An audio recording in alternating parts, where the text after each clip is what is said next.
نماز تراویح کے حوالے سے بعض لوگوں نے تو سرے سے ہی نماز تراویح کا انکار کیا اور کہا کہ یہ سرے سے نماز ہی نہیں ہے اور نماز تراویح کا کوئی وجود نہیں ہے۔ ایک طبقہ تو وہ جو سرے سے ہی نماز تراویح کے منکر ہیں، اور ایک طبقہ وہ ہے کہ جنہوں نے نماز تراویح کو مانا تو ہے لیکن کہا کہ ٹھیک ہے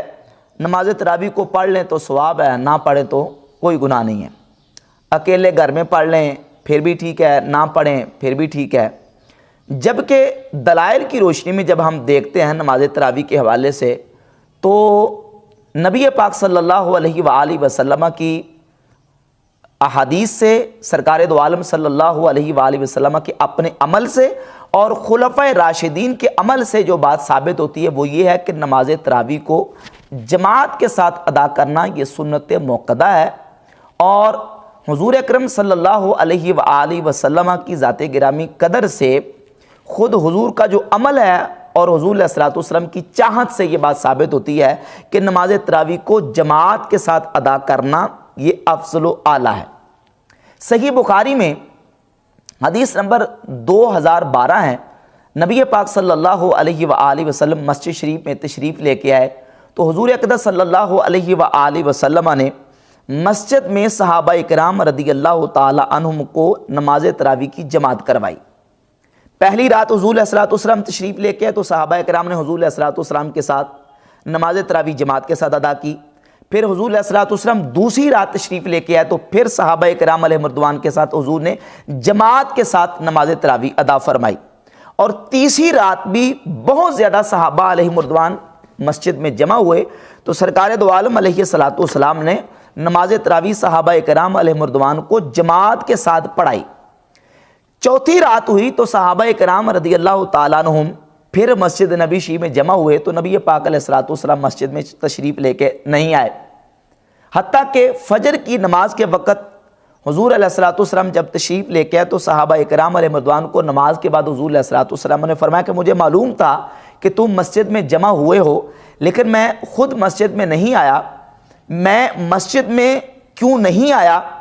لَكِنِّي خَشِيتُ أَن تُفْرَضَ عَلَيْكُمْ، مجھے ڈر تھا کہ یہ میں اگر اس کو مسلسل تمہارے ساتھ ادا کروں گا جماعت کے ساتھ تو کہیں تم پر یہ فرض نہ کر دی جائے، فَتَعْجِزُوا عَنْهَا، پس تم اس کو ادا کرنے سے عاجز آ جاؤ۔ اب نبی پاک علیہ الصلوۃ والسلام کی اپنی چاہت بھی یہ تھی کہ نماز تراویح کو جماعت کے ساتھ ادا کیا جائے، اور حضور نے بالفعل 3 دن مسلسل صحابہ اکرام رضی اللہ تعالیٰ عنہ کو نماز تراویح کی جماعت کروائی ہے۔ اس سے ایک تو یہ پتہ چلا کہ نماز تراویح کے لیے افضل یہ ہے کہ جماعت کروائی جائے۔ اگر الگ اور تنہا ادا کرنا افضل ہوتا تو حضور علیہ الصلوۃ والسلام کبھی اس کی جماعت نہ کرواتے۔ جماعت سے ادا کرنا اس بات کی دلیل ہے کہ نماز تراویح کو جماعت سے ادا کرنا افضل ہے، اور خود نبی کریم علیہ الصلوۃ والسلام کی سنت سے ثابت ہو گیا، اور پھر حضور کی رغبت بھی تھی، نبی کریم علیہ الصلوۃ والسلام کی خواہش بھی تھی کہ نماز تراویح کو جماعت سے ادا کیا جائے۔ اب حضور نے چوتھے دن نماز تراویح کو کیوں جماعت کے ساتھ ادا نہیں کیا، اس کی علت بیان کر دی، اس کی وجہ بیان کر دی، انی خشیت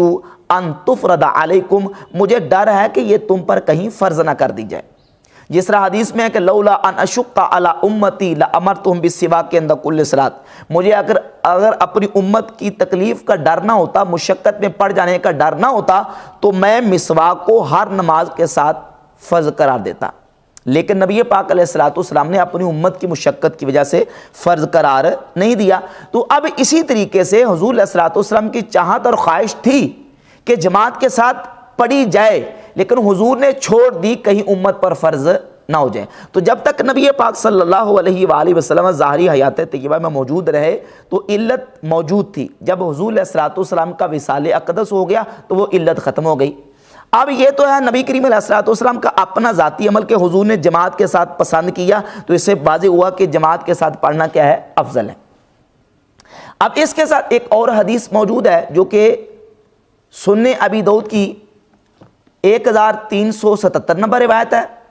اور السنن الکبری للبیہقی 4386 نمبر روایت ہے۔